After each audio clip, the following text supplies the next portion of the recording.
सो अब तक के फ्री बॉडी डायग्राम में we solved 11 questions and in none of the question हमने फ्रिक्शन के बारे में कभी बात नहीं किया, करेक्ट। अभी भी हम फ्री बॉडी डायग्राम ही पढ़ने वाले हैं, बट अब हमारे क्वेश्चंस में फ्रिक्शन इंक्लूड होगा, ठीक है। तो फ्रिक्शन को इंक्लूड करने से पहले फ्रिक्शन क्या होता है, कैलकुलेट कैसे करते हैं, उसका फॉर्मूला क्या है और उसका डायरेक्शन क्या होगा, ये सब पढ़ लेते हैं and then we will start with the questions, ठीक है।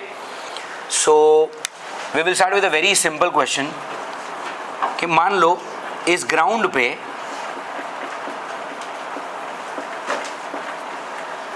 अगर एक ब्लॉक रखा हुआ है और इस ब्लॉक का वजन है 1000 kg। Now 1000 kg is not a small block, it's a very heavy block। तो इतने हैवी से बॉडी को अगर मैंने यहाँ से फोर्स अप्लाई किया और मेरा अप्लाइड फोर्स है मान लो 10 न्यूटन का, कितना, 10 न्यूटन का, और मैं आपको ये बोलता हूँ कि ग्राउंड और इस ब्लॉक के बीच में there is no friction, there is, अगर फ्रिक्शन नहीं है तो क्या ये 1000 किलो का बॉडी जगह से हिलेगा? हाँ। और अगर आप अप्लाई करोगे net force is equal to ma, तो इस 1000 किलो के बॉडी पे नेट फोर्स कितना है? 10 न्यूटन का फोर्स है। मास of the body is 1000 into acceleration a, तो ये 0 से ये 0 घटा 1/100, मतलब 0.01 मीटर पर सेकेंड स्क्वायर से ये वाला ब्लॉक क्या करेगा? एक्सेलरेट करेगा, जगह से हिल गया। ये तुमने कितनी ताकत लगाई है? सिर्फ 10 न्यूटन की ताकत लगाई है। अब मैं आपके दिमाग को एक आइडिया देता हूँ कि 10 न्यूटन की ताकत मतलब कितनी ताकत।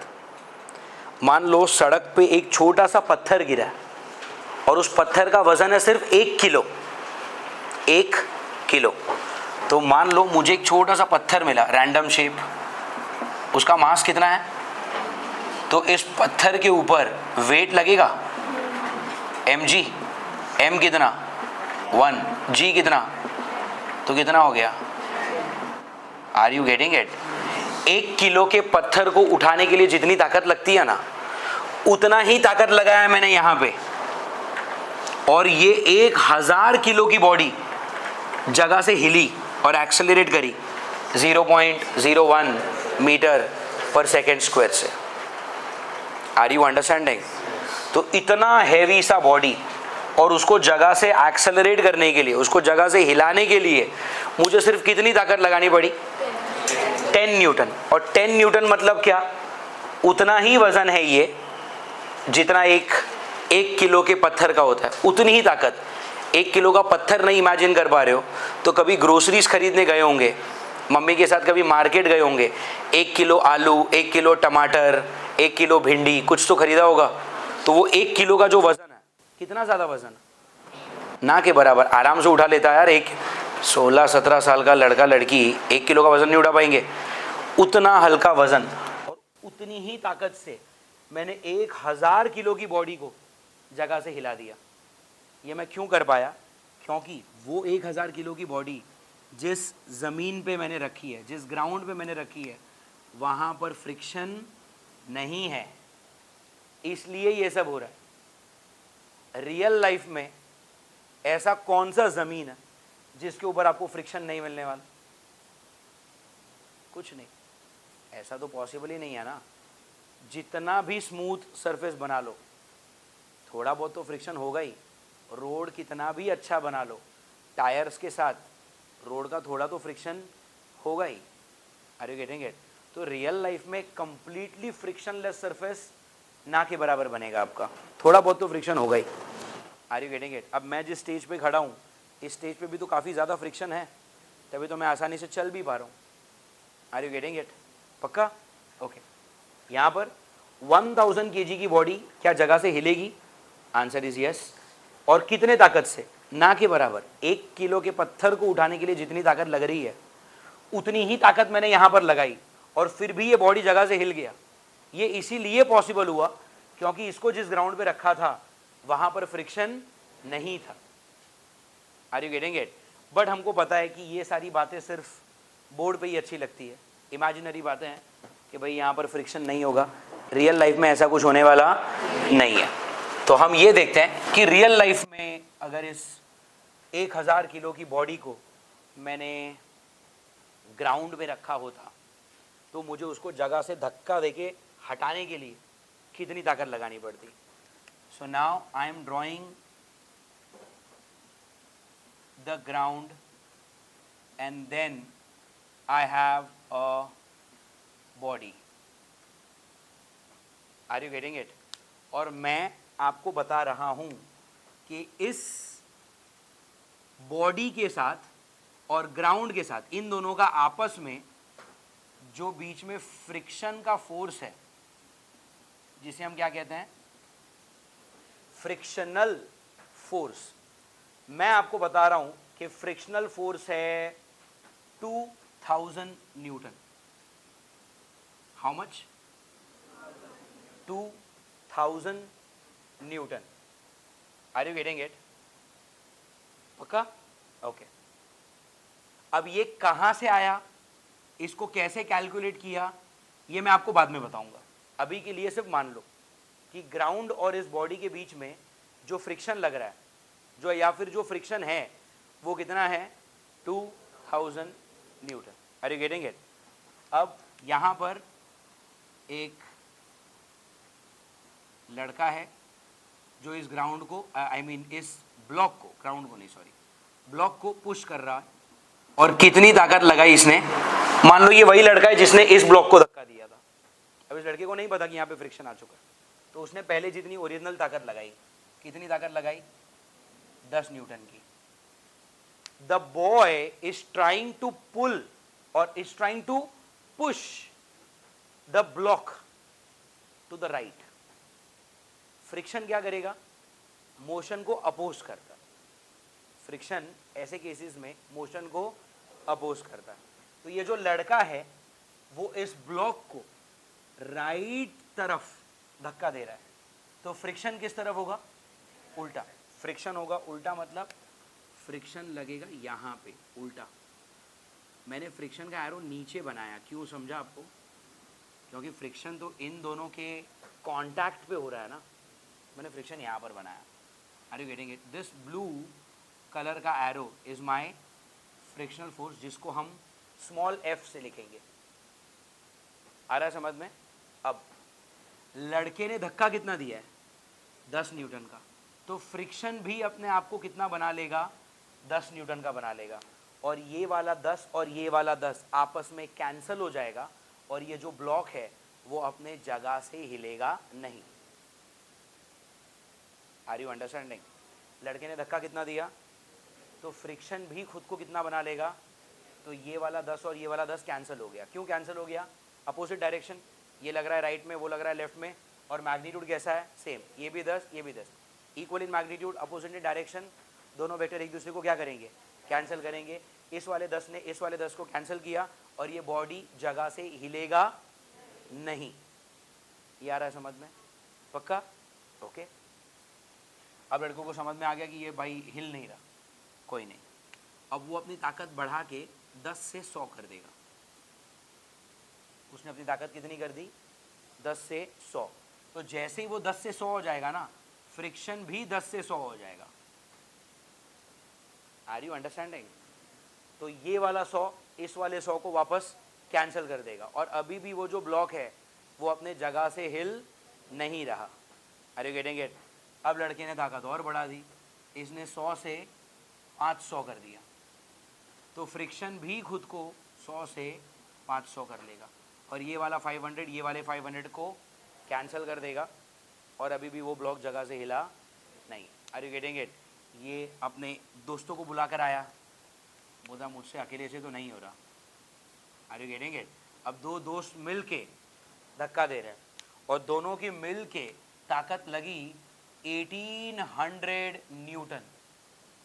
तो फ्रिक्शन भी खुद को कितना कर लेगा? 1800 न्यूटन, और अभी भी ये ब्लॉक जगह से हिलने वाला नहीं है। आपको स्टोरी समझ में आ रही है? दोनों ने थोड़ा सा रेस्ट लिया, कुछ खाया पिया, फिर और ताकत लगाई और इन्होंने अपनी ताकत को कितना कर लिया? 2000 न्यूटन। तो फ्रिक्शन भी खुद को कितना कर लेगा? 2000 न्यूटन कर ही लेगा। Are you getting it? फिर उन्होंने बोला कि ठीक है, we need some more manpower maybe, get it? So now they are getting one more friend and अब तीनों ने मिल के पुश किया और तीनों की मिल के जो ताकत लगी, लेट्स से वो लगी 2500 न्यूटन। कितना? 2500 न्यूटन। फ्रिक्शन खुद को 2500 नहीं कर पाएगा क्योंकि फ्रिक्शनल फोर्स की ये जो वैल्यू थी ना 2000, this is called as the maximum possible value. This is called as what? The maximum possible value. Friction खुद को बढ़ा सकता है बट एक लिमिट तक, और वो लिमिट इस वाले क्वेश्चन में कितनी है? 2000 newton. Are you getting it? तो जब लड़के ने 10 की ताकत लगाई तो फ्रिक्शन ने खुद को 10 ही रखा। ये 10 की ताकत लगा रहा है ना, तो मैं यहाँ पे पूरा 2000 डाल के क्या करूँ? Are you getting it? चींटी को मारने के लिए तलवार निकालते हैं क्या? नहीं ना। तो ये 10 है तो पूरे 2000 की यहाँ पे ज़रूरत नहीं है, तो ये वाला 10 ये वाले 10 से बैलेंस हो जाएगा। फिर इसने ताकत बढ़ाई, 10 के अब 100 कर दिया तो मुझे भी खुद को 100 करना पड़ा। फिर इसने 100 से 500 किया तो मैंने भी खुद को 500 किया। फिर 2 लोग आए, 1800 2000 हुआ तो मैंने भी 1800 2000 कर दिया। Are you getting it? लेकिन फिर तीसरा आया और तीनों ने मिल के ताकत लगाई 2500 न्यूटन की। अब फ्रिक्शन खुद को 2500 नहीं कर पाया क्योंकि 2000 जो है वो है maximum possible value. It is like you asking permission for an overnight party, not overnight, for a late evening party. घर पे मम्मी पापा से जब बात कर रहे हो भाई आज थोड़ा कहीं जाना है, लेट हो जाएगा, तो आपको एक लिमिट मिलती है कि 9:30 लेटेस्ट, 10 बजे लेटेस्ट घर पे आ जाना है। तो that 10 o'clock is the maximum possible value. अब 10 के पहले आ जाओगे तो अच्छा ही है, अब 9:30 को आ जाओ, 8 बजे आ जाओ, बेस्ट है, जाओ ही मत तो कोई दिक्कत नहीं है। बट ये जो 2000 है वो है मैक्सिमम पॉसिबल वैल्यू, उसको आप क्रॉस 10 बजे के बाद आप क्रॉस नहीं कर सकते टाइम। मैं क्या बोल रहा हूँ समझ में आ रहा है? So this is called as maximum possible value. Maximum possible value को कैलकुलेट किया जा सकता है, फ्रिक्शन की मैक्सिमम वैल्यू को कैलकुलेट किया जा सकता है। फॉर्मूला है mu times N. What is the formula? What is N? N is the normal force on the block. What is N? Tell me. Normal force on the, and what is mu? Mu is the coefficient of friction. Mu is what? Coefficient of friction. Coefficient of friction किस पे depend करता है? It depends on the, it depends on the material in contact. जो दोनों body आपस में contact कर रही है उसका मटेरियल कैसा है ये उस पर डिपेंड करता है। Are you getting it? आपके पास कोई चप्पल होगा जो पानी में तुरंत स्लिप मारता है, और कोई चप्पल होंगे जिसका पानी में भी ग्रिप बहुत अच्छा है ना? तो मटेरियल टू मटेरियल डिपेंड करता है। वो चप्पल जो पानी में स्लिप हो जाती है, उसी चप्पल को अगर आप रोड पे यूज़ करते हो, प्रॉपर रोड पे, तो वो स्लिप नहीं करेगा क्योंकि रोड में खुद का कितना फ्रिक्शन है यार। मैं क्या बोल रहा हूँ समझ में आ रहा है? तो दो बॉडीज़ के बीच में फ्रिक्शन कितना होगा वो डिपेंड किस पे करता है? मटेरियल पे। अब मैं जिस स्टेज पे खड़ा हूँ यहाँ पे सिंथेटिक ग्रास लगी हुई है, तो यहाँ पे फ्रिक्शन अच्छा खासा है। यहाँ पर अगर आपने पानी डाला भी तब भी शायद मैं चलते चलते नहीं गिरूँगा, बट जो नीचे वाला फ्लोर है उस पर अगर साबुन का पानी है तो शायद चलते चलते आप स्लिप कर जाओगे। Are you getting it? चलने वाला मैं ही हूँ बट यहाँ पे स्लिप नहीं हो रहा, नीचे वाले फ्लोर पे मैं स्लिप हो जाऊँगा। मटेरियल अलग हुआ ना। तो म्यू किस पे डिपेंड करता है कि जिन दोनों बॉडी के बीच में फ्रिक्शन है उन दोनों बॉडी के बीच में आपका मटेरियल कैसा है। अब ये मेरे दोनों हाथ है, करेक्ट, यहाँ पे कुछ नहीं लगा हुआ है। If I just rub this there is some friction, but अगर आपने एक बहुत ही अच्छा सा लुब्रिकेटिव ऑयल लगा दिया तो फ्रिक्शन कम हो जाएगा हाथों के बीच में। क्यों? मटेरियल चेंज हो गया ना, हाथ तो वही है। Are you getting it? तो म्यू किस पे डिपेंड करता है बोलो? Depends on the material in contact. और एन मतलब क्या? Normal force on the block. इस क्वेश्चन में क्या रहा होगा पता है? What is the weight? 1000 g. 1000 g मतलब क्या? 10,000। ऊपर क्या रहा होगा? नॉर्मल। इस क्वेश्चन में नॉर्मल कितना था? ऐसे ही अगर सब्स्टिट्यूट किया, नॉर्मल की जगह पे कितना? 10,000। म्यू की वैल्यू मैंने दी आपको 0.2। 0.2 मतलब क्या? 2/10 इंटू 10,000 आया ना। तो ये 0 से ये 0 काटा और मल्टीप्लिकेशन कितना आया? 2000 newton. Are you getting it? तो इस क्वेश्चन में इस ब्लॉक और ग्राउंड के बीच में जो म्यू था वो मैंने कितना लिया था? 0.2 लिया था। और नॉर्मल रिएक्शन तो आपको कितना मिला? 10,000। ऊपर क्या है? नॉर्मल। नॉर्मल कितना हो गया? 10,000 मल्टीप्लाई किया तो कितना आया? 2000। Are you getting it?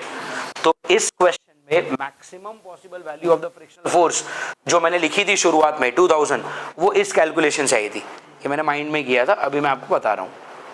Do you understand this?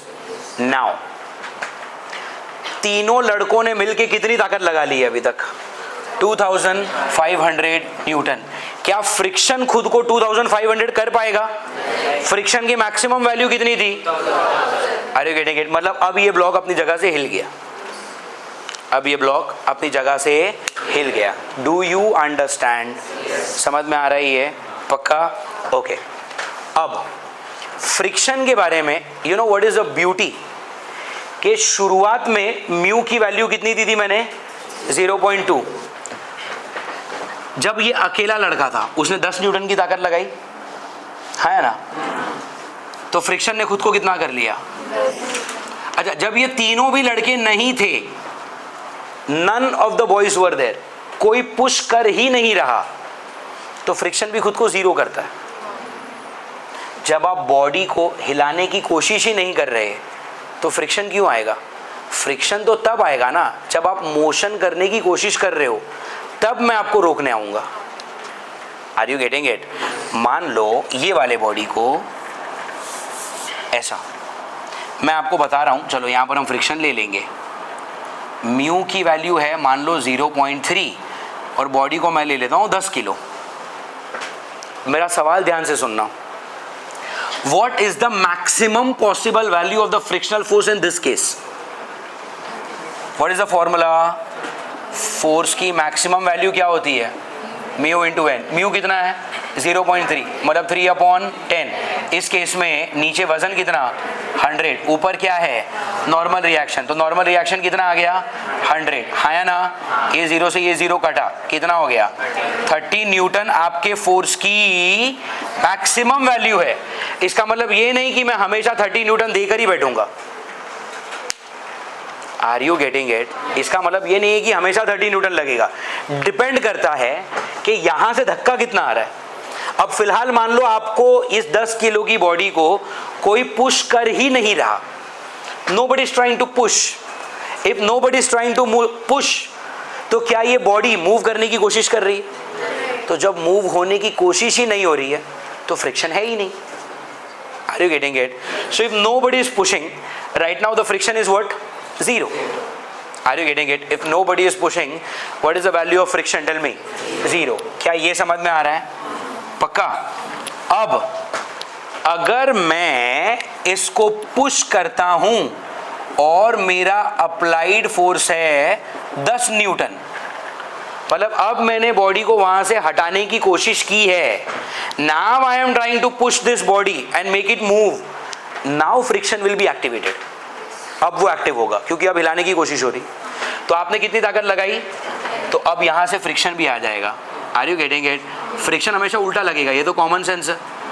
इस बॉडी को पुश करने की कोशिश हो रही है टू द राइट, तो फ्रिक्शन आएगा लेफ्ट में। और ये जो फ्रिक्शन है शुरुआत में जब ये 10 न्यूटन नहीं था, ये है ही नहीं, तो फ्रिक्शन ने खुद का कितना करके रखा है वैल्यू 0। आप पुश नहीं कर रहे तो मैं भी एक्टिवेटेड नहीं हूं। आप यहां से आए, आपने 10 की ताकत लगाई तो मैं खुद को 10 कर लूंगा। आप ताकत बढ़ा के 15 कर दोगे, मैं खुद को 15 कर दूंगा। आप ताकत बढ़ा के खुद को 20 कर लोगे, मैं भी खुद को 20 कर लूंगा। आपने खुद को 28 कर लिया, मैं भी खुद को 28 कर लूंगा। आपने खुद को 35 कर लिया, मैं खुद को 30 ही कर पाऊंगा, क्योंकि 30 मेरी मैक्सिमम वैल्यू है। तो मैं अपनी वैल्यू बढ़ा सकता हूं, बढ़ा सकता हूं, बढ़ा सकता हूं एक लिमिट तक। वो लिमिट है maximum frictional force mu into N. इससे ज्यादा फ्रिक्शन अपनी वैल्यू बढ़ा नहीं सकता। और ये फॉर्मूला कहां से आया? ये फॉर्मूला क्या है? Mu into N. Are you getting it? और इस फॉर्मूला का भी आपको लॉजिक चाहिए तो मैं आपको दे सकता हूं कि फ्रिक्शन का जो मैक्सिमम वैल्यू है ना, it is always directly proportional to the normal reaction. Body जितना हैवी होगा उतना उसका नॉर्मल रिएक्शन ज्यादा, और नॉर्मल रिएक्शन ज्यादा मतलब फ्रिक्शन कैसा? ज्यादा। एक सिंपल सा एग्जांपल देता हूं। मान लो इस स्टेज पे एक कुर्सी रखी है, टायर वाली नहीं, normal, the normal chair with 4 legs, no tyre. कुर्सी खाली पड़ी है और मैं आपको बोलता हूं कि आओ और इस कुर्सी को पकड़ के घसीट के इस कोने से दूसरे कोने पे लेके जाओ। खाली कुर्सी है, ऊपर वजन नहीं है, कुर्सी को उठाना नहीं है। उठा लिया तो ग्राउंड के साथ कांटेक्ट ही चला गया, कांटेक्ट चला गया तो फिर फ्रिक्शन ही खत्म। ये तो तुम अलग चैप्टर में जा रहे हो, फिर अब देखो फ्रिक्शन में ही रुकना है। तो उठाना है क्या? नहीं, घसीट के लेके जाना है। कुर्सी खाली है, घसीट पाओगे आसानी से। बट अगर उसी कुर्सी पे मैं बैठा हुआ हूं, अब थोड़ा सा मुश्किल होगा। क्यों? कुर्सी तो वही है, कांटेक्ट तो वही था ग्राउंड के साथ, बट मैं बैठ गया ना, तो ओवरऑल मास बढ़ गया। मास बढ़ा मतलब mg बढ़ा, mg बढ़ा मतलब नॉर्मल बढ़ा, नॉर्मल बढ़ेगा तो फ्रिक्शन बढ़ेगा। चलो मैं कुर्सी पे बैठा हूं, ताकत लगा के आप खींच भी लोगे। मेरी गोद में मैंने सार्थक को भी बिठा लिया, अब खींच के दिखाओ। आप सोच रहे हो पहले आप बिठा के तो दिखाओ, अब खींच के दिखाओ। Now this is going to be difficult. Are you getting it? Why? What happened? अब हम दोनों लोग बैठे हैं ना, तो मास और बढ़ गया, वेट और बढ़ गया, वेट बढ़ने की वजह से नॉर्मल और बढ़ गया। तो बॉडी पे फ्रिक्शन कितना लगेगा वो मटेरियल पे तो डिपेंडेंट है ही, बट मटेरियल के साथ साथ ये भी डिपेंड करता है कि वो बॉडी हैवी कितनी है। Are you getting it? So आपका मैक्सिमम फ्रिक्शन जो है वो नॉर्मल पे डायरेक्टली प्रोपोर्शनल है। एंड हमने पढ़ा हुआ है ये स्कूल के दिनों में कि जब भी आप प्रोपोर्शनलिटी साइन हटा के इक्वल टू साइन डालते हो तो आप एक कांस्टेंट रखते हो, and this constant is called as mu. And mu को हम बोलते क्या है? Coefficient of friction, and it depends on the material which are in contact. Do you understand this? Okay, अब इस केस में मैंने आपको म्यू की वैल्यू क्या दी थी? 0.3, तो आपने म्यू की जगह पे क्या डाला? 3/10। और n फॉर नॉर्मल, नॉर्मल कितना आया यहाँ पे? 100, तो ऊपर n नीचे 100, 0 से 0 काटा 30। तो फ्रिक्शन की मैक्सिमम वैल्यू कितनी थी? 30। तो जब आपने यहाँ पे धक्का दिया ही नहीं था तो फ्रिक्शन ने अपने आप को 0 रखा था। आपने 10 की ताकत लगाई, फ्रिक्शन ने खुद को 10 किया। आप 15 पे गए, वो 15 पे आया। आप 20 पे गए, वो 20 पे आया। आप 28 पे गए, वो 28 पे आया। आप 35 पे चले गए, क्या वो 35 पे आ पाएगा? नहीं, क्योंकि उसकी वैल्यू बढ़ने की एक लिमिट थी, और वो लिमिट का ही ये फॉर्मूला है। Are you getting it? And that limited value, I mean that maximum possible value is called as what? Tell me. F max, maximum possible value, जो इस क्वेश्चन में कितनी आई थी? 2000। इस क्वेश्चन में कितनी आई? 30। Are you getting it? अब मेरा सवाल ध्यान से सुनना, बहुत ध्यान से सुनना। कितनी ताकत लगाने पे ये वाला बॉडी यहां से हिलेगा? Anything more than 30। अब आप 35 लगाओ, 40 लगाओ, 50 लगाओ, 100 लगाओ, 200 लगाओ, 1000 लगाओ, 10,000 लगाओ, अब ये बॉडी यहां से हिल जाएगा। Are you getting it? सवाल क्या था मेरा? कितनी ताकत लगाने पे ये वाला बॉडी यहां से हिल जाएगा? Anything more than 30, correct? मेरा दूसरा सवाल सुनो, कितनी मैक्सिमम ताकत मैं लगा सकता हूं जिससे ये बॉडी ना हिले? 30। कितनी मैक्सिमम मैं ताकत लगा सकता हूं जिससे ये बॉडी यहां से ना हिले? 30। क्योंकि जब मैंने अगर 30 लगाया तो ये भी तो अपने आप को 30 कर लेगा, तो 30 और 30 कैंसिल हो जाएगा। बट अगर मैं 30 से 31 पे गया तो ये खुद को 31 नहीं कर पाएगा और ये बॉडी जगह से हिल जाएगी। Did you understand both the language? पहला सवाल क्या था? कितनी ताकत लगाने पर ये बॉडी यहां से हिलेगी? Anything more than 30। और दूसरा सवाल क्या था? कितनी मैक्सिमम ताकत लगाने पर ये बॉडी यहां से नहीं हिलेगी? Then answer is 30। अगला सवाल सुनो, कितनी मिनिमम ताकत लगाने पे ये बॉडी यहां से हिल जाएगी? Why 31? 30.0001 will also do. अरे 30 से बड़ा चाहिए ना, तो 31 पे क्यों जा रहे हो? 30.01 भी तो चलेगा। तीनों सवाल समझ में आए? पहला सवाल क्या था बोलो? What was the first question? What was the first question? Hindi में ही लिखता है, दिमाग अच्छे से अब्सॉर्ब करेगा। पहला सवाल क्या था? कितनी ताकत लगाने पर बॉडी हिलेगी? What is the answer? Anything more than what? Tell me. Anything more than 30 newton. Anything, literally anything. अब वो 30 का 31 हो सकता है, 50 हो सकता है, 100 हो सकता है, 10,000 हो सकता है, कुछ भी लगा लो यार, बॉडी हिलेगा। 30 को क्रॉस करना है। Are you getting it? तो then why 31? It could be as small as 30.001 also. Are you getting it? कितनी ताकत लगाने पर बॉडी हिलेगी? Anything more than 30। तो 31 से क्यों चालू कर रहे हो? यहां से भी तो चालू कर सकते हो। इन सभी फोर्स पे बॉडी अपने जगह से हिलेगी। Do you get it? Second question क्या था? कितनी मैक्सिमम ताकत लगाने पर बॉडी नहीं हिलेगी? इसका आंसर क्या है? 30। आपको क्या चाहिए? बॉडी ना हिले, और ताकत कैसी लगानी है? मैक्सिमम। तो आंसर आएगा 30। कि 30 की आप मैक्सिमम ताकत लगा सकते हो अगर आप चाहते हो कि बॉडी ना हिले। Are you getting it? और तीसरा सवाल क्या था?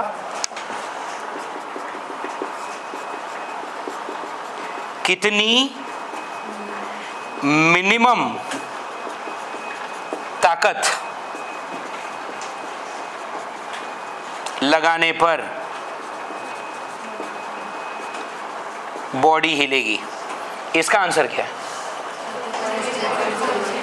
मिनिमम कितनी ताकत लगा लूं जिससे वो बॉडी हिल जाए? 30 से थोड़ा सा बड़ा। थोड़ा मतलब कितना थोड़ा? थोड़ा मतलब लिटरली थोड़ा। It could be as small as, इस पे भी तो बॉडी हिल जाएगा। 30 point, lots of zeros with a 1, हिल जाएगा body. Hello? But logically this is same as 30। अरे प्रैक्टिकली तो वो 30 हुआ ना। Are you getting it? Exam में 2 टाइप के सवाल आएंगे। पहला कि कितनी मैक्सिमम ताकत लगाने पर बॉडी नहीं हिलेगी? तो आंसर क्या आएगा? F max, which is calculated as mu n। और दूसरा सवाल क्या है? कितनी मिनिमम ताकत लगाने पर बॉडी हिल जाएगी? तो आपके दिमाग में क्या है? मैं चाहता हूं कि बॉडी हिले, तो मेरी ताकत कैसी होनी चाहिए? फ्रिक्शन से बड़ी। कितनी बड़ी? थोड़ा भी बड़ा चलेगा, बट थोड़ा मतलब कितना? 30 point lots of zeros with a 1। But which is same as 30। तो इसका आंसर में भी एफ मैक्स निकालना, इसके आंसर में भी एफ मैक्स ही निकालना। Are you understanding? आ रहा है सवाल समझ में? पक्का? एक क्वेश्चन लेता हूं तो आपको और अच्छे से समझ में आएगा। लेट्स से फॉर एग्जांपल, ये सब कुछ वीडियो देख के लिखना है, ठीक है? Now let's see, I will give you a simple question and we will use the proper language जो बुक में यूज होती है। यहां पे ध्यान दो। Let's solve a question. एक बॉडी है, उसके साथ म्यू है 0.4, बॉडी रखी है मैंने 5 किलो की। सिंपल सा क्वेश्चन है, फ्लैट सरफेस, 5 किलो की बॉडी, म्यू का वैल्यू कितना? 0.4। 2 questions. First, what maximum force can be applied so that the body does not move, is your first question. Second question, what minimum force is required so that the body moves? दोनों language समझ में आ रहा है? पहला सवाल क्या है कि मैं मैक्सिमम कितनी ताकत लगा दूं जिससे मेरा बॉडी ना हिले, और दूसरी ताकत क्या है कि मुझे मिनिमम कितनी ताकत लगानी पड़ेगी जिससे मेरी बॉडी हिल जाए। आ रहा है आपको समझ में? ठीक है। What is the procedure? पहले मैं क्या करता हूं, लेट मी फाइंड आउट कि इस क्वेश्चन में मैक्सिमम वैल्यू ऑफ फ्रिक्शन कितना है। What is the maximum value of friction? The formula F max is equal to mu N. तो mu N, mu is how much? 0.4, मतलब 4/10। इस question में normal reaction कितना आएगा? 5 किलो मतलब 5G, 50 न्यूटन। तो नॉर्मल को आप डालोगे 50, 0 से 0 कटा, तो 20 न्यूटन का आपका मैक्सिमम फोर्स लग सकता है। बोलो हाँ या ना? अब अगर आपका मैक्सिमम फोर्स लगने वाला है 20 न्यूटन का, इसका मतलब क्या हुआ कि इस बॉडी को, पहला सवाल पढ़ते हैं, what maximum force can be applied so that the body does not move? Answer is 20. क्यों? क्योंकि अगर आपने 20 अप्लाई किया तो फ्रिक्शन भी खुद को 20 से अप्लाई कर देगा, और फिर ये वाला 20 वो वाले 20 को कैंसिल कर देगा, और आपकी बॉडी विल नॉट मूव। अरे that is what you want, हाँ या ना? पक्का? अच्छा, अगर 15 अप्लाई किया तो भी तो नहीं हिलेगा। 10 अप्लाई किया तो नॉट मूव में तो आप 15 और 10 भी लिख सकते थे ना। 10 और 15 से बड़ा है ना 20। What maximum force can be applied so that the body does not move? Answer is 20. Are you getting it? अगला सवाल क्या है? What minimum force is required so that the body moves? Minimum क्या ताकत लगा दूं जिसके वजह से बॉडी हिल जाए? अब आपका लॉजिक क्या कहता है? मिनिमम ताकत कितनी लगनी चाहिए? मिनिमम ताकत तो लगा दो भाई आप 20.0000, ढेर सारे जीरो के बाद 1, इतनी भी अगर आपने ताकत लगा दी, क्या फ्रिक्शन खुद को इतना कर पाएगा? 20 point so many zeros and 1, क्या फ्रिक्शन उतना कर पाएगा खुद को? फ्रिक्शन की मैक्सिमम ताकत कितनी थी? वो 20 से ऊपर तो बढ़ ही नहीं सकता, बट तुम अगर 20 के ऊपर थोड़ा भी बढ़ गए तो बॉडी तो हिल जाएगी। तो what is the answer? 20 point lots of zero and 1, practically that is 20। Practically तो 20 हुआ ना। Are you getting it? पहले क्वेश्चन में क्या है कि मैक्सिमम कितनी ताकत लगा दूं जिससे बॉडी ना हिले? तो 20 के बराबर। ये 20 वो 20 को कैंसिल करेगा, बॉडी नहीं हिलेगी। दूसरे क्वेश्चन में क्या है कि मैं मिनिमम कितनी ताकत लगा दूं जिससे बॉडी जस्ट हिल जाए? Are you getting it? तभी आपके दिमाग में क्या चल रहा है? 20.00001, लेकिन लिखकर क्या होगे? 20। तो इसमें भी आंसर एफ मैक्स है, इसमें भी आंसर एफ मैक्स ही है, और एफ मैक्स निकालने का तरीका क्या है? Mu into N. Do you get it? पक्का? Now the good thing about friction is, friction की ये जो वैल्यू है ना 20 न्यूटन, ये सिर्फ तब तक रहती है जब तक बॉडी हिल नहीं जाता। एक बार अगर बॉडी हिल गया उसके बाद फ्रिक्शन ऑटोमेटिकली कम हो जाता है। क्या बोला मैंने? आपने यहां से डाला 5 न्यूटन, बोलो बॉडी हिलेगा? नहीं हिलेगा। क्यों? क्योंकि यहां पे जो मैक्सिमम फ्रिक्शन लग रहा है, मैक्सिमम, वो कितना लग रहा है? 20 का लग रहा है। तो आपने 5 डाला ताकत, तो 20 है तो हिलने तो नहीं देगा। फिर आपने 5 से खुद को क्या कर दिया? 10। अब वो हिलने देगा बॉडी को? नहीं, क्योंकि वो खुद को भी एक्चुअली 10 कर रहा है। यहाँ पे F मैक्स हटा दो, सिर्फ F लिखता हूँ मैं। जब आपकी ताकत थी 5, उसने खुद को कितना किया? 5, क्योंकि मैक्सिमम कितना है? 20। फिर आपने 5 से 10 किया, तब वो खुद को भी कितना कर लेगा? 10, क्योंकि मैक्सिमम कितना है? 20। Are you getting it? आपने खुद को 18 किया, अब वो हिलने देगा? वो भी खुद को 18 कर लेगा, क्योंकि मैक्सिमम कितना है? आपने खुद को 20 किया, वो भी खुद को 20 कर लेगा, और इस केस में अब वो बन गया F मैक्स, अब वो मैक्सिमम हो गया। Are you getting it? क्योंकि वो 20 तक बढ़ सकता है। अब अगर आपने 20 से खुद को 22 कर दिया, क्या ये खुद को 22 कर पाएगा? क्योंकि इसकी मैक्सिमम पॉसिबल वैल्यू कितनी थी? लेकिन आपने तो 22 डाल दिया। अब बॉडी जगह से हिल जाएगी। जैसे ही बॉडी जगह से हिली, ये खुद को कम करके कुछ और कर लेगा, मान लो 18 में भी। Are you getting it? इसका मैं आपको रियल लाइफ एग्जांपल देता हूँ। मान लो एक बहुत बड़ा सा कबर्ड है, आपको घर से काम किया गया है कि इस कबर्ड को उठा के यहाँ से वहाँ डाल दो। स्टार्टिंग में बहुत ज़्यादा ताकत लगानी पड़ेगी। जब कबर्ड रुका हुआ है, एक बार कबर्ड थोड़ा भी जगह से हिल गया ना, फिर थोड़ी कम ताकत पे भी वो हिल जाता है। इसका मतलब क्या? सबसे ज़्यादा ताकत कब लगानी पड़ती है? स्टार्टिंग में। एक बार मोशन आ गया ना, फिर आपका एफर्ट कम हो जाएगा। Are you getting it? तो शुरुआत में जो फ्रिक्शन होता है, जो रुकी हुई बॉडी को चलाने के लिए लगेगा, ये मैक्सिमम होगा।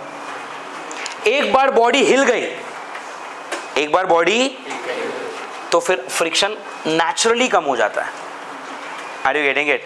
This friction is called as kinetic friction. क्या कहते हैं इसको? And this friction is called as static friction. Are you getting it? रुकी हुई बॉडी को धक्का देके हिलाने के लिए सबसे ज्यादा मेहनत लगती है। एक बार बॉडी हिल गया, फिर आपकी मेहनत थोड़ी कम हो गई तो चलेगा। Are you getting it? शुरुआत में जब मैंने 18 अप्लाई किया था, तो क्या बॉडी हिली थी? क्योंकि ये 18 था तो इसने भी खुद को 18 कर लिया था, याद है? और ये 18 वो 18 कैंसिल हो गया। फिर मुझे बढ़ा बढ़ा के 20 को क्रॉस करना पड़ा, फिर मैं 22 हो गया, तो ये बॉडी हिल गई, क्योंकि अब बॉडी की मैक्सिमम ताकत तो 20 ही है। जब आपने 22 डाला, तो क्या ये खुद को 22 कर पाएगा? ये तो 20 ही है। आपने लगा लिया ताकत कितना? 22 का। बॉडी हिला, जैसे ही बॉडी हिला, फिर ये 20 का 20 नहीं रहता, ये कम हो जाता है। Are you getting it? तो जब तक बॉडी रुकी हुई है, उस टाइप का फ्रिक्शन कौन सा? F मैक्स, उसको बोलते हैं स्टैटिक फ्रिक्शन। एक बार रुकी हुई बॉडी हिल गई और फिर आप मोशन में आ गए, तब फ्रिक्शन की वैल्यू थोड़ी सी कम हो जाती है, और कम होने के बाद जो वैल्यू है वो कितना? Kinetic friction. Do you understand this? आ रही है समझ में? पक्का? आपके और मेरे लाइफ में भी कुछ ऐसा ही होता है। आप नहीं पढ़ रहे बहुत बहुत दिनों तक, अब आपको पढ़ाई करने में बहुत दिक्कत होगी। शुरुआत में जब आपका मोमेंटम बैठ रहा है, आपको फ्रिक्शन बहुत ज़्यादा होगा। एक बार आप पढ़ाई करके एक डिसेंट लेवल के मार्क्स लेकर आ गए, फिर आपके एफर्ट थोड़े से स्मूथ हो जाते हैं, देन फ्रिक्शन विल रिड्यूस। मैं क्या बोल रहा हूँ, समझ में आ रहा है? नीट हो, JEE हो, या कोई भी एंट्रेंस एग्जाम हो, क्रैक करके बड़े से डिग्री कॉलेज में जाना ही तो मुश्किल है। एक बार वहाँ पर चले गए, फिर थोड़ा सा फ्रिक्शन कम हो जाएगा। इसका मतलब ये नहीं कि डिग्री कॉलेज में जाके पढ़ना नहीं है, पढ़ना तो वहाँ पर भी है, फ्रिक्शन तो वहाँ पर भी है, बट स्टार्टिंग वाले फ्रिक्शन से तो कम है ना। What is more difficult? Cracking JEE, cracking NEET is more difficult, और surviving in the degree college is more difficult? एक बार नीट क्रैक कर लिया, बड़े एमबीबीएस कॉलेज में चले गए, या एक बार जेडबल क्रैक करके बड़े से इंजीनियरिंग कॉलेज में पहुंच गए, वहीं पर तो फ्रिक्शन ज़्यादा था। एक बार वो फ्रिक्शन ओवरकम कर लिया, उसके बाद आपका फ्रिक्शन थोड़ा सा कम हो जाएगा, जीरो नहीं होगा। फ्रिक्शन की वैल्यू कम होती है, जीरो नहीं हो जाती। Are you getting it? दुनिया के बड़े से बड़ा इंजीनियर हो या दुनिया का बड़े से बड़ा डॉक्टर हो, जब अपनी प्रैक्टिस करता है, एक इंजीनियर हो या एक डॉक्टर हो, बड़ा सा हॉस्पिटल चालू कर लिया, बड़ा सा कंसल्टेंसी फर्म चालू कर लिया, प्रोजेक्ट्स ले रहे हो, मेहनत तो वहाँ पर भी करनी पड़ेगी ना। कोई बैठे बिठाए पैसे देने वाला है क्या? नहीं, मेहनत वहाँ पर भी होगी, बट डेफिनेटली वो वाली जो मेहनत है वो नीट वगैरह से तो थोड़ी कम ही लगेगी। मैं क्या बोल रहा हूँ समझ में आ रहा है? So always in life you will have the maximum amount of friction where initially, जब आपका बॉडी रुका हुआ है ना, रुके हुए बॉडी को चलाने के लिए बहुत मेहनत करनी पड़ेगी। एक बार बॉडी चल पड़ी, फिर काम थोड़ा सा इजी हो जाता है। Do you understand this? अब ये तो हो गई philosophy about the life, let it be. Now let's solve a question that takes care of everything. ठीक है, एक ऐसा क्वेश्चन जिसमें अब तक जो भी डिस्कस किया इस लेक्चर में सारी चीजें कवर हो जाएंगी। We will keep it very simple. The question is on this ground, ध्यान से सुनना, मैं आपको दे रहा हूं म्यू का वैल्यू 0.3, 0.2 और ये एक बॉडी है 100 किलो की, और यहाँ से एक लड़का इस बॉडी को धक्का देने वाला है, इसको मैं बोलूँगा अप्लाइड फोर्स। म्यू के मैंने दो वैल्यूज़ लिखे हैं, क्यों? पहला वैल्यू होगा जो बड़ा है वो है स्टैटिक, और जो दूसरा है वो है kinetic. Are you getting it? पक्का? मेरा पहला क्वेश्चन बहुत ही simple, if F applied is equal to 20 Newton, will the body move? अब इसका आंसर होगा या तो yes या तो no। इससे बड़ा कोई आंसर हो सकता है? Let's see. How do you solve this? बोलो, क्या क्या सोचता है आपका दिमाग? अगर मैंने 20 न्यूटन की ताकत लगाई तो बॉडी हिलेगी या नहीं हिलेगी, ये कैसे डिसाइड करूं मैं? एफ मैक्स निकाल लेता हूं। एफ मैक्स का फॉर्मूला क्या है? एफ मैक्स क्या है? Mu into N. म्यू कौन सा लूं, स्टैटिक लूं या काइनेटिक लूं? रुकी हुई बॉडी को चलाना है तो शुरुआत में तो बड़ा लेना पड़ेगा, स्टैटिक, इसीलिए मैं इसको लिखूंगा म्यू एस। इसीलिए मैं क्या लिखूंगा इसको? Coefficient of static friction. Are you getting it? Mu S. और म्यू एस का वैल्यू कितना है? 0.3, मतलब 3/10। नॉर्मल रिएक्शन डायरेक्ट बताओगे? 1000। अरे यार 100 किलो, 100 G, 1000, क्या हो गया? ये जीरो से ये जीरो कटा, आंसर कितना आ गया? 300 न्यूटन। मैक्सिमम फ्रिक्शन कितना लग रहा है? 300 न्यूटन। आपने ताकत कितनी लगाई है? 20 न्यूटन की। Will the body move? Answer is no. Answer is ये हो गया आपका first question. Second question, 20 newton को हटा के मैंने 200 न्यूटन कर दिया। Will the body move? No. उसको चलाने के लिए कितना लगता? 300 लगता। Answer is still no. Are you getting it? तीसरा क्वेश्चन, 200 को मैं कर देता हूं 300। Will the body move? Answer is still no. वो 300 है, ये भी 300, अभी भी तो कैंसिल ही हुआ, अभी तक बॉडी हिलने वाला नहीं है। Did you understand 3 questions? पक्का? ओके। क्वेश्चन नंबर 4, अब ध्यान से सुनो, अब ध्यान से सुनो।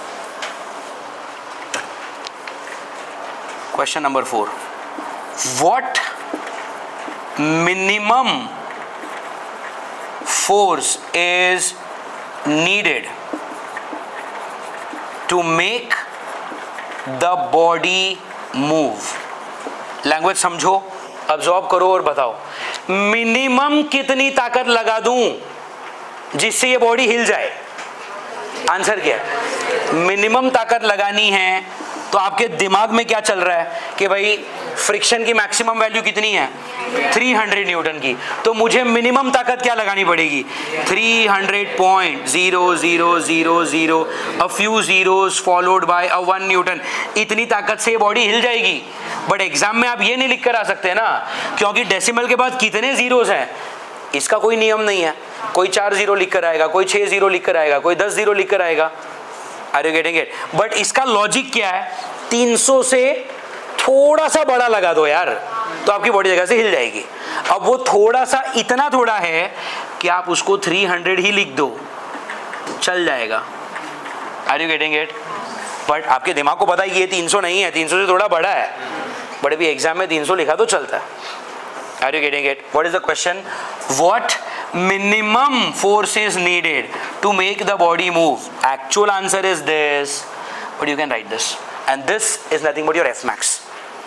तो जब भी किसी क्वेश्चन में पढ़ोगे कि मिनिमम कितनी ताकत लगाने से ये बॉडी जगह से हिल जाएगी, आपको क्या निकालना है? F max, और वही आपका आंसर है। बट आपके दिमाग को पता है कि this is not the real answer. 300 तो फ्रिक्शन है, तो मेरी ताकत 300 से थोड़ी सी बड़ी है। बट भी एग्जाम में 300 लिख के आया तो चलेगा, क्योंकि वो थोड़ी सी बड़ी, उसका कोई नियम कानून, कोई फॉर्मूला नहीं है ना। कोई डेसिमल के बाद 4 जीरो लिख कर आएगा, कोई 6, कोई 10, कोई 12, तो उसको जनरलाइज नहीं कर सकता मैं, तो फिर मैं 300 ही लिख कर आता हूँ। Do you understand the fourth question? Fifth question देखो, फिफ्थ क्वेश्चन देखो, what maximum force can be applied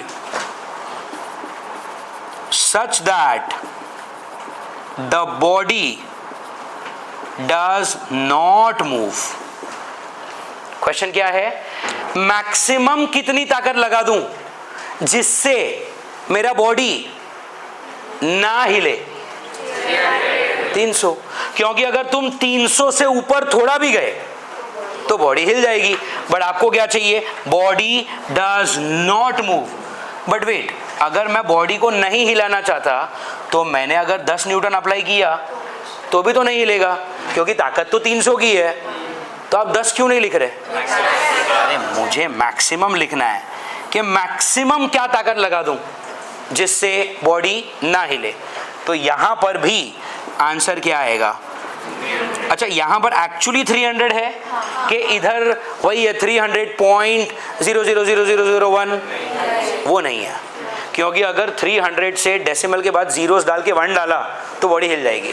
आपको चाहिए body does not move. Are you getting it? तो बॉडी ना हिलने की मैक्सिमम ताकत किसके बराबर? बॉडी हिलने की मिनिमम ताकत टेक्निकली एफ मैक्स से थोड़ी सी ज्यादा, बट आप एफ मैक्स लिख दो चलेगा। Do you understand this? पक्का? Okay. Fourth question, fifth question, question number 6। If applied force is equal to 420 Newton, then find acceleration of the body. Question समझ में आ रहा है? अगर मेरी ताकत कितनी हो गई? 420 न्यूटन हो गई, तो बॉडी का एक्सेलरेशन क्या होगा वो निकालता है। देखते हैं, चलो पहले बॉडी बना लो आप। ये 100 kg की, ठीक है, आपने यहाँ से पुश किया, ताकत कितनी लगा रहे हो? 420 न्यूटन की। किस तरफ ताकत लगा रहे हो? राइट। तो फ्रिक्शन किस तरफ आएगा? फ्रिक्शन तो हमेशा आपको अपोज कर रहा है ना, ये क्या लगेगा? फ्रिक्शन। फ्रिक्शन की मैक्सिमम वैल्यू कितनी थी? 300।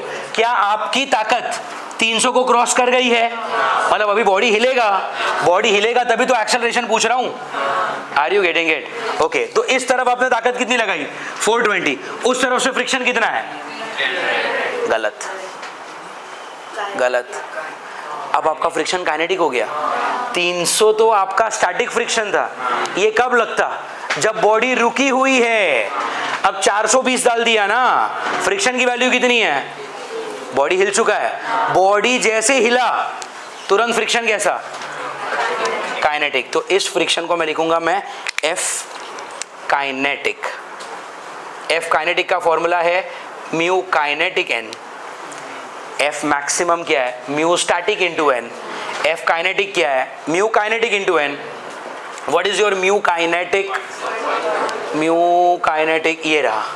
ये जो म्यू काइनेटिक कितना है? 0.22/10। इसमें ये जो छोटा वाला वैल्यू है ना, वो हमेशा काइनेटिक, और जो बड़ा वाला वैल्यू है वो हमेशा स्टैटिक। तो म्यू काइनेटिक 2/10 और n फॉर नॉर्मल। नॉर्मल कितना?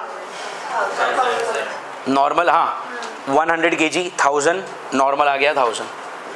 Do you get it? ये 0 से 0 कटा, तो ये कितना आ रहा है? 200 न्यूटन। ये क्या आया आपका? F kinetic. अब आप इस तरह से सोचो, आपका क्वेश्चन क्या था कि अगर अप्लाइड फोर्स है 420 न्यूटन का, तो बॉडी का एक्सेलरेशन कितना होगा? आपने डाला 420, फ्रिक्शन 300 है क्या? अभी फ्रिक्शन की वैल्यू मैंने क्या बोला? अगर बॉडी हिल गई फ्रिक्शन कम हो जाएगा, फ्रिक्शन कम हो जाएगा तो कितना? 200। Do you get it? तो अब आप क्या लिखोगे? F net is equal to M A. बोलो किस तरफ जाएगी body? The body will go to the right. इधर 420 है, नेट फोर्स कितना?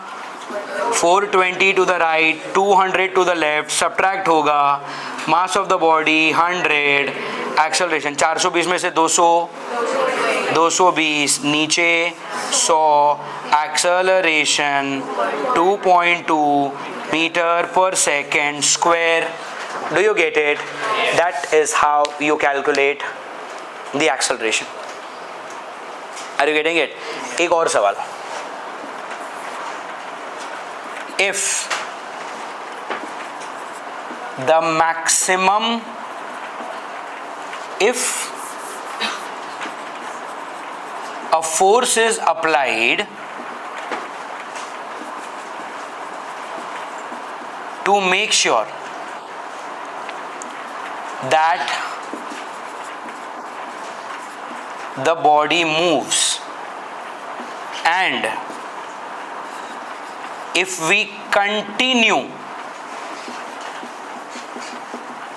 to apply that even after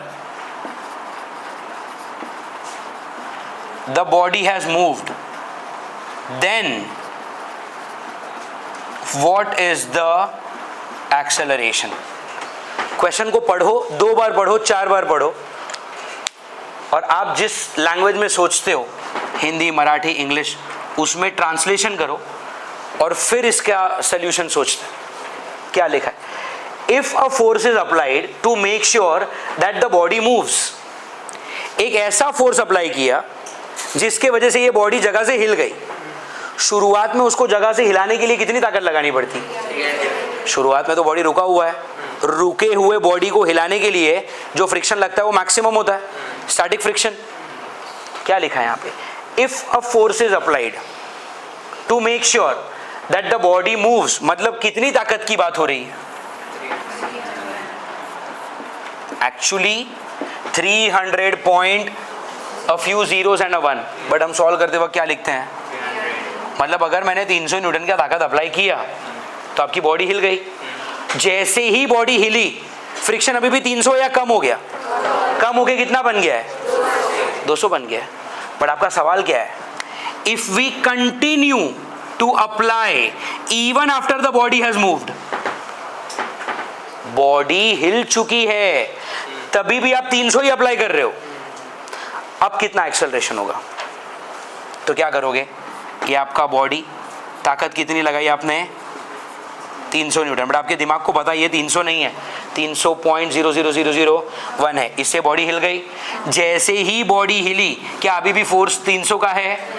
अब आपका फोर्स कितना है? 200 का। ये आपका काइनेटिक फ्रिक्शन है ना, और ये आपका अप्लाइड फोर्स है 300 का। Are you getting it? What is the mass of the body? 100. What is the acceleration? Tell me. What is the acceleration? F net is equal to M A. What is F net? इधर 300 इधर 200. F net is 100. अरे यार क्या आएगा बोलो? 300 minus 200 is equal to mass into acceleration. 300 पे से 200 गया तो 100 और 100 ए, मतलब एक्सेलरेशन कितना? 1 मीटर पर second square. Do you get it? पक्का? मेरा अगला क्वेश्चन सुनो. शुरुआत में बॉडी रुका हुआ है, ये आप वीडियो देख के खुद से लिखना. शुरुआत में बॉडी रुका हुआ है तो उसको जगह से हिलाने के लिए कितना फोर्स लगेगा? एक बार ये बॉडी हिल गई, उसके बाद मुझे सिर्फ उसका मोशन कंटिन्यू करना है, तो मुझे कितने एफर्ट लेने पड़ेंगे? 200. एक बार जगह से हिल गया ना, जगह से हिलाने के लिए मेहनत करनी पड़ेगी 300 की. जैसे ही वो जगह से हिल गया, फ्रिक्शन की वैल्यू 300 से घट के 200, और एक बार 200 हो गया फिर वापस 300 की मेहनत करने की जरूरत नहीं है, अब वो 200 पे ही अपना मोशन कंटिन्यू करेगा. Do you understand this? पक्का? Did you understand everything that is written on the board? पहले 3 क्वेश्चन क्या थे इसके? Let me just revise it. पहले 3 क्वेश्चन हमने क्या किए कि पहले, शायद मुझे याद नहीं है वो, अभी मैंने रैंडम नंबर लिए थे, बट यहाँ पर शायद अगर अप्लाइड फोर्स 10 था तो सवाल ये था कि क्या ये बॉडी हिलेगी. हाँ याद आ गया. पहला ताकत मैंने लगाया था 10 का. मेरा सवाल था क्या ये बॉडी हिलेगी? The answer is no. क्यों? क्योंकि जब मैंने एफ मैक्स कैलकुलेट किया कि भाई बॉडी पे लगने वाला मैक्सिमम स्टैटिक फ्रिक्शन कितना है, तो आंसर कितना था? Mu S into N. Mu S कितना? जो आगे वाला लिखा है वो स्टैटिक वैल्यू 0.3, मतलब ये 3/10 into N. N for normal reaction. Normal reaction कितना? नीचे 100 जी और ऊपर नॉर्मल कितना आ गया? 1000. सॉल्व किया 300 आया. मतलब बॉडी को जगह से हिलाने के लिए कम से कम 300 की ताकत लगेगी. बट शुरुआत में मैंने क्वेश्चन नंबर 1 में ताकत लगाई थी 10 की, तो 10 की ताकत से 300 की ताकत कहाँ कैंसिल होगी? तो बॉडी हिलेगी क्या? नहीं. फिर मैंने 10 की ताकत को बढ़ा के 200 कर दिया. क्या 200 से बॉडी हिलेगी? नहीं, क्योंकि वहां पे तो 300 है ना. फिर मैंने उस ताकत को 300 कर दिया. क्या 300 से बॉडी हिलेगा? नहीं, क्योंकि ये भी 300 है तो वो भी तो 300 है, कैंसिल हो रहा है. मुझे अगर बॉडी को जगह से हिलाना है तो मुझे 300 को क्रॉस करना पड़ेगा. बट 300 को क्रॉस करना पड़ेगा इसका मतलब ये थोड़ी होता है कि 3000 अप्लाई करना पड़ेगा. 300 को तो क्रॉस यहां से भी किया जा सकता है. 300 point a few zeros and a 1. लो मैंने 300 को क्रॉस कर दिया, बट ये लगभग मैथमेटिकली तो ये 300 ही हुआ ना. इसीलिए क्या था सवाल? What minimum force is needed to make the body move? तो मिनिमम फोर्स लगेगा 300 से थोड़ा ज्यादा. बट ये चीज आपके दिमाग में है, पेपर पे ही है. Are you getting it? अगला सवाल क्या है कि मैं मैक्सिमम कितनी ताकत लगा दूं जिससे बॉडी ना हिले? ना हिले. 300 की ताकत लगाओ, बॉडी नहीं हिलेगी. Are you getting it? अगला क्वेश्चन क्या है कि अगर मैंने ताकत लगाई कितनी? 420 की, तो बॉडी पे लगने वाला एक्सेलरेशन कितना होगा? तो पहला तो ये सवाल खुद से पूछो कि 420 की ताकत से क्या ये बॉडी हिलेगा? Answer is yes. 300 के ऊपर गई ना ताकत तो बॉडी हिलेगी. मेरी ताकत कितनी है? 420. Will it move? यस. ये मेरा बॉडी, ताकत लगी 420, बॉडी हिलेगी या नहीं हिलेगी? लेकिन जैसे ही बॉडी हिलेगी फ्रिक्शन कम हो गया. फ्रिक्शन अब स्टैटिक से क्या बन गया? काइनेटिक. काइनेटिक का फॉर्मूला म्यू के इंटू एन. म्यू के 0.2 मतलब 2/10, एन मतलब 1000. सॉल्व किया 200. तो जब बॉडी रुकी हुई थी तो उसको हिलाने के लिए कितनी ताकत लगानी पड़ेगी? 300 से ज्यादा. एक बार बॉडी जगह से हिल गई, फ्रिक्शन की वैल्यू कम हो गई, कितनी हो गई? तो अब आपको मेंटेन करने के लिए 200 को ही डील करना है, 300 को डील नहीं करना है. Are you getting it? तो अब आपकी ताकत लगी 420. F net is equal to M A. इस तरफ 420, उस तरफ 200, डायरेक्शन अपोजिट सब्ट्रैक्ट किया. M A, M for mass of the body 100 into acceleration. Solve किया. एक्सेलरेशन कितना आया? 2.2 मीटर पर second square. Are you getting it? अगला क्वेश्चन क्या है कि जिस फोर्स से बॉडी जस्ट हिलती, अगर उतना ही फोर्स मैंने हिलने के बाद भी कंटिन्यू किया तो बॉडी कितने से एक्सेलरेट करेगी? 300. और अभी आपने इस तरफ 300 क्यों नहीं लिया? हिल गई ना बॉडी, हिलते ही वो 300 से कम हो गए 200 बन गया. तो तो इस तरफ 300, उस तरफ 200, 300 में से 200 गया 100, 1 मीटर पर second square. Do you get it? और फिर उसके बाद सवाल क्या था कि अगर एक बार बॉडी हिल गई फिर खाली मोशन कंटिन्यू करना है तो कितनी ताकत लगानी पड़ेगी? फिर 200 ही, क्योंकि एक बार अगर बॉडी हिल गई तो फिर फ्रिक्शन 300 नहीं है, फिर फ्रिक्शन कितना है? 200। तो 200 को ओवरकम करने के लिए 200.000001 विच इज सेम एज 200, उतनी ही ताकत पे आपका बॉडी हिलेगा। Do you understand? आ रहा है समझ में कि बाउंस हो रहा है? पक्का? This is the introduction to the chapter of friction. If the introduction is understood, trust me, पूरा फ्रिक्शन का जो चैप्टर है वो आपका एकदम, क्या बोलते हैं मुंबई के लैंग्वेज में, मस्का। Maska is butter, it will be as smooth as butter. Do you understand this? पक्का? Sure? Everyone? Fine, fine. So we will solve one question that will summarize the entire lecture of today. ठीक है?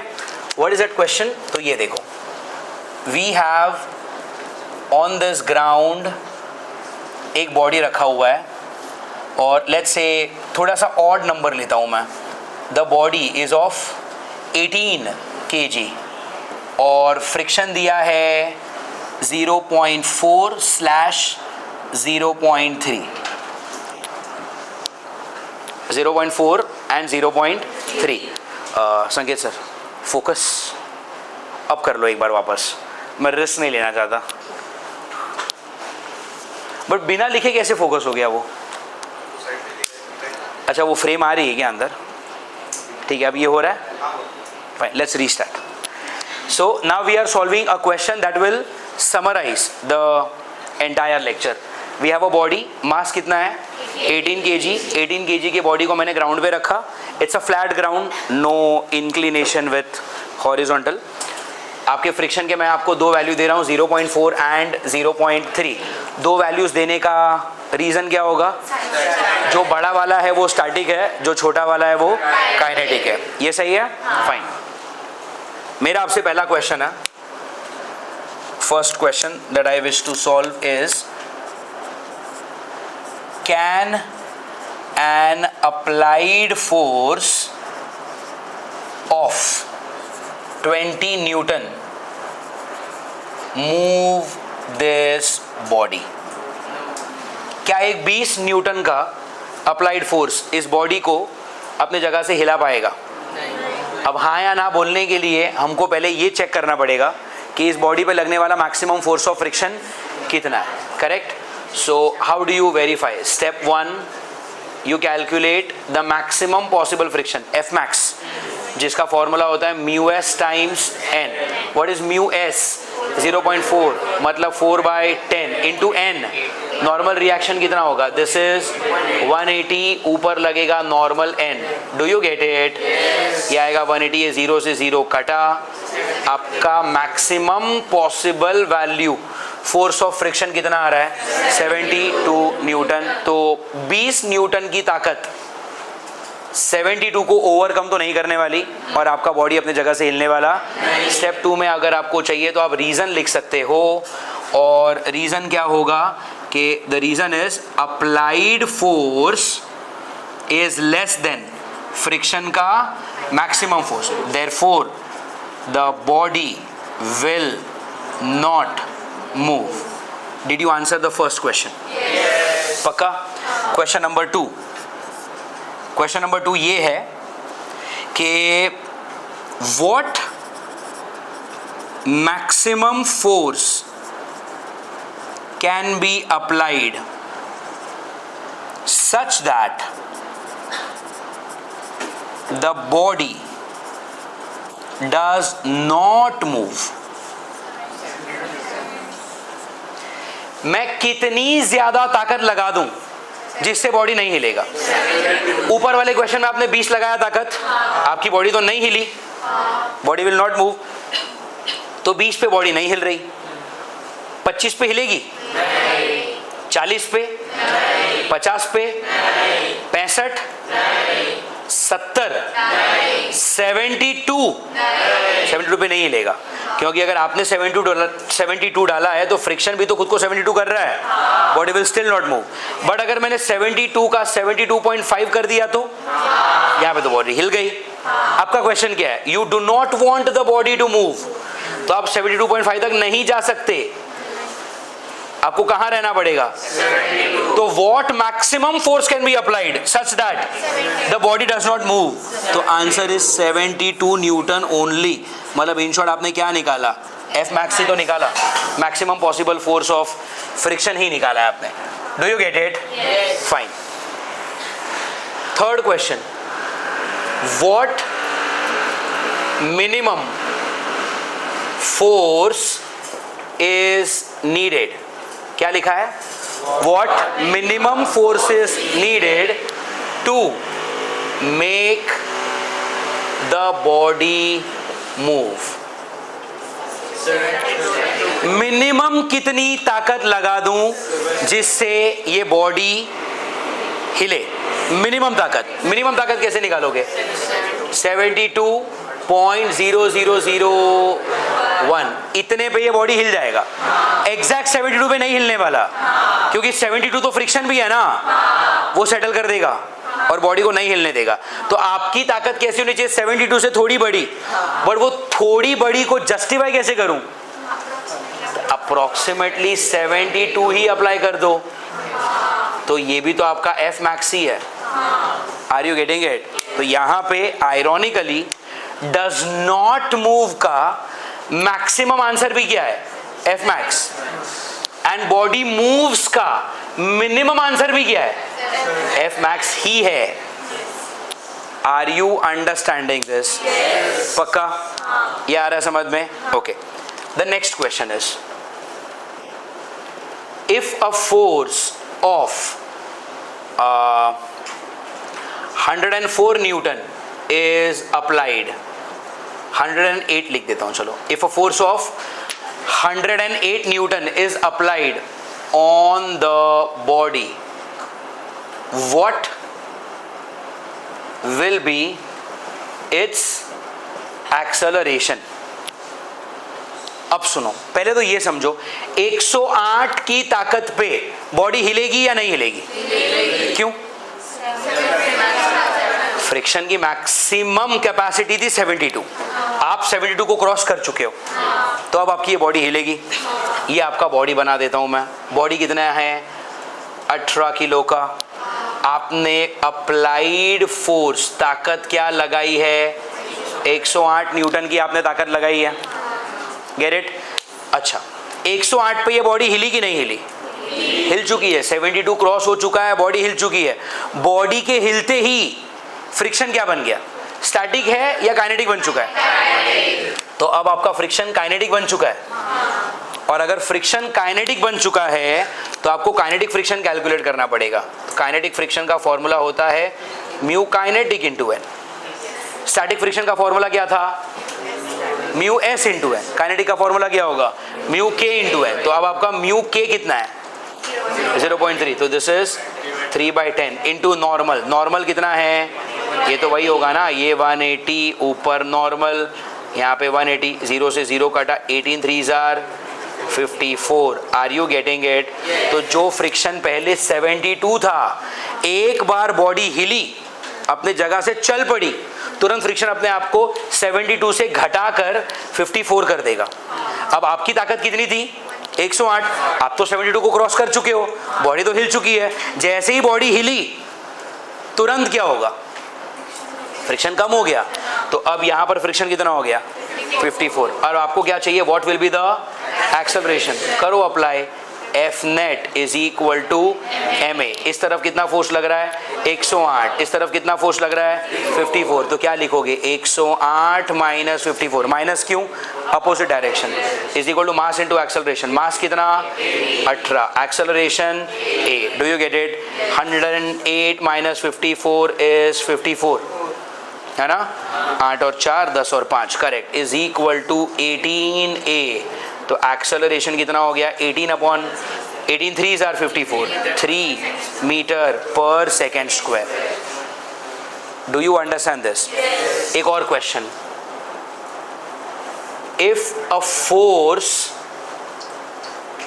equal to minimum required force to move the body is applied even after the body has moved, then what will be the acceleration of body? Question समझ में आ रहा है? बड़ा सा sentence है, तोड़ तोड़ के पढ़ते हैं. क्या लिखा है? If a force which is equal to what? The minimum required force to move the body. What is the minimum requirement? आपके बॉडी का स्टैटिक फ्रिक्शन था 72. तो अगर मैं चाहता हूं कि ये वाला बॉडी जगह से हिले तो मुझे मिनिमम क्या ताकत लगानी पड़ेगी? In my brain it is 72 point few zeros and a 1, but on paper I am going to write 72 only. तो मुझे एक ऐसा फोर्स अप्लाई करना है जो किससे इक्वल है? Minimum required force to move the body which is 72. मतलब अब जो वो 18 किलो की बॉडी है, इस 18 किलो की बॉडी पर आपने कितना फोर्स अप्लाई किया है? 72. Are you getting it? This is applied even after the body has moved. अब 72 पे तो बॉडी चल पड़ी. अब जैसे ही बॉडी चलेगी, यहां से आने वाला फ्रिक्शन कितना है? स्टैटिक या काइनेटिक? काइनेटिक का वैल्यू हम निकाल चुके हैं 54. तो यहां पर कितना है? 54 newton. If a force which is equal to minimum required force to move the body which is equal to 72 is applied even after the body has moved. Body move कर चुकी है, आपके 72 से बॉडी हिल चुकी थी, क्योंकि ये टेक्निकली 72 नहीं है, वो 72.00001 है. तो बॉडी हिल चुकी थी. बॉडी हिलने के बाद क्या अभी भी फ्रिक्शन 72 का है? नहीं. अरे बॉडी हिलने के बाद तो वो 54 हो गया है. तो ये 54 हो चुका है, बट आपने 72 ही अप्लाई किया. It is continuing, it is applied even after the body has moved. Now what is the acceleration of the body? Same formula, F net is equal to, तो ये कितना था? 72 माइनस 54. माइनस क्यों कर रहे हो? Opposite direction. Is equal to mass into acceleration. 18 into acceleration. 72 minus 54. 18 is 18a. Acceleration 1 meter per second square. Are you getting it? Next question.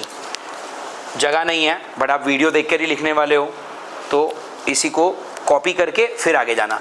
Question number 6. If a force equal to, और ये सब कुछ हटा देता हूं, if a force equal to 60 newton is acting on the body,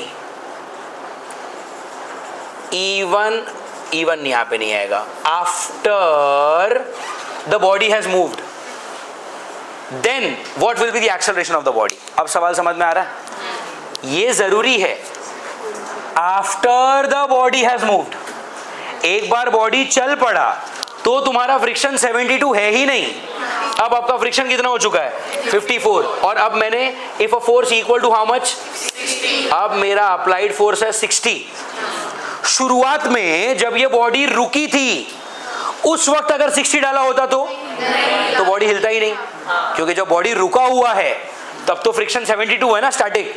तो 72 के friction को 60 वाला बॉडी ओवरकम, 60 वाला फोर्स हिला पाएगा क्या? बट मैंने क्या लिखा है? If a force equal to what? 60 newton is acting on the body after the body has moved. But once the body has moved, the friction is no more 72. It has become how much? 54. तो अब आप यहाँ पे कर सकते हो. Now the body will move. तो क्या करोगे? F naught is equal to ma. अब क्या करोगे? 60 minus 54 is 18 है. 60 minus 54 is this is 6. 6 is 18 ना. 1/3 meter per second square. कर 0.3333 and so on. Did you understand this? Yes. आज का लेक्चर पूरा समझ में आया? This happens to be the summary of this entire lecture of friction today. समझ में आ रहा है? I just quickly recap the last question, ठीक है? Body is given, what is the weight of the body? 18 kilo का body है, उसको मैंने रखा है ग्राउंड पे, और ग्राउंड के साथ उसका जो फ्रिक्शन आ रहा है वो कितना आ रहा है? दो प्रकार के फ्रिक्शन दिए हैं, एक 0.4 वाला कोएफिशिएंट है, एक 0.3 वाला कोएफिशिएंट है। 0.4 वाला मतलब क्या? स्टैटिक। स्टैटिक कब यूज होगा? जब बॉडी रुकी हुई है और अभी तक चलना शुरू नहीं किया है, और एक बार उसने चलना शुरू कर दिया, फ्रिक्शन बन जाएगा काइनेटिक। पहला सवाल क्या था? क्या एक 20 न्यूटन का फोर्स इस बॉडी को हिला सकता है? आंसर आया नहीं, क्योंकि मैंने कैलकुलेट किया एफ मैक्स। बिना एफ मैक्स के कैलकुलेशन के आप हाँ या ना नहीं बोल सकते, मतलब आप तुक्का मार रहे हो, है कि नहीं? तो पहले मैंने क्या किया? मैक्सिमम कैलकुलेट किया। तो मैक्सिमम कितना था? स्टैटिक का कोएफिशिएंट लिया 0.4 मतलब 4/10, नॉर्मल डाला कितना? 180, 0 काटा 72 आया। मतलब क्या, इस बॉडी को अगर जब रुकी हुई है और अगर मैं पहली बार उसको हिलाना चाह रहा हूँ तो 72 को क्रॉस करना ही पड़ेगा। मैंने 20 डाला, बॉडी नहीं हिलेगी, और उस वक्त फ्रिक्शन कितना होगा? 20। एडजस्ट करता ना खुद को, आपका 20 तो उसका 20, है ना? अप्लाइड फोर्स एफ मैक्स से छोटा है, body will not move, and the value of friction is 20। लिख सकते हो आप यहाँ पे, and the value of friction is 20। अगला क्वेश्चन में इधर 40 किया, body will not move and the friction is 40। अगले क्वेश्चन में 60 कर रहा हूँ, body will still not move and the friction is 60। अगले क्वेश्चन में 71 कर रहा हूँ, body will still not move and the friction is 71। अगले क्वेश्चन में 72 कर रहा हूँ, body will still not move and the friction is 72। फिर मैंने किया 73, अब बॉडी हिल जाएगा and the friction will become kinetic.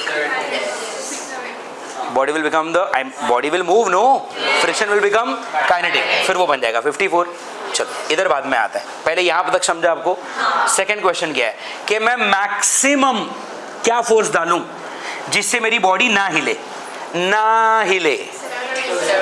72 तक रहो, बॉडी नहीं हिलेगी। बॉडी को हिलने के लिए 72 क्रॉस करना पड़ रहा था। तो ये लैंग्वेज क्या है? What maximum force can be applied such that the body does not move? Answer is 72। ये लैंग्वेज समझ में आ रहा है? अगला सवाल क्या है कि मैं मिनिमम कितनी ताकत लगाऊं जिससे बॉडी चल पड़े? मिनिमम ताकत 72 से थोड़ी सी बड़ी है, बट कितनी थोड़ी?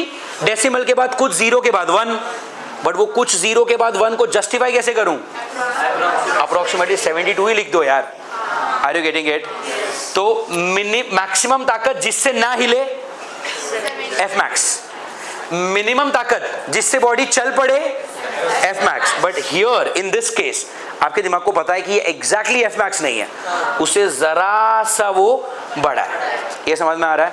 अगला क्वेश्चन, 108 न्यूटन का फोर्स डाला तो बॉडी चलेगी कि नहीं? चलेगी। 72 क्रॉस हो गया ना, फिर 108 पे चलेगी? क्यों नहीं चलेगी? तो 108 पे बॉडी चलेगी। अब आपको निकालना एक्सेलरेशन।